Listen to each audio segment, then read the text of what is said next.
Children tend to be very astute social perceivers. And so I think that when they're going out into the world, they're picking up little cues and they're starting to develop these associations with different racial groups. A new study conducted at York University examined anti-black bias in children as young as 5 and discovered just how persistent it can be. Kids tend to hang out with other kids of their same gender. There's some exceptions for sure, but generally speaking, kids do show those preferences. Steele says past studies have shown that non-black children tend to show more positive associations with white children than black children. We were really interested in looking to see whether or not these racial biases would persist, depending on the gender of the children that the kids saw.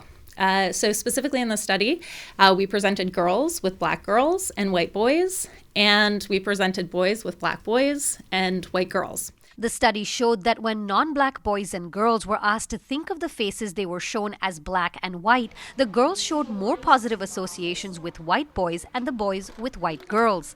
But when asked to think of the faces as boys and girls, they reverted to preferring their own gender regardless of race. Theoretically, this kind of points to the fact that race and racism can come in and out of focus for kids. So depending on the cues in their environment, they may actually end up showing more racial bias in that situation. Steele says the most important takeaway is to ensure children develop positive associations with black people and all racial groups early on. Former Ontario Education Commissioner Dr. Avis Glaze says the first step is acknowledging the differences. Years ago when I came to Canada, when people saw me in certain communities, the children would stop and point, and of course the parents would be embarrassed because they're noticing somebody who's different.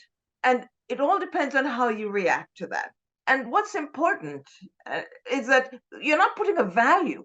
You're simply describing a difference. Glaze also says children learn best when parents and teachers lead by example. I think it's so important for parents to watch television, for example, with their children and comment on things. Do you see that? And ask questions. How is that person being portrayed and so on? What's the message that they're giving?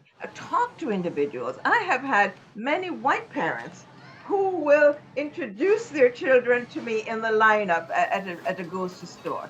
And I think the kids are watching and they're seeing the parent interacting in a positive way with this person of a different color. That is teaching an example of how you behave. I think the key is taking a very multicultural approach to that, exposing children to diversity in their environments in a really positive way, and just fostering the ability to appreciate the diversity that exists in our society. Dilshad Burman, City News.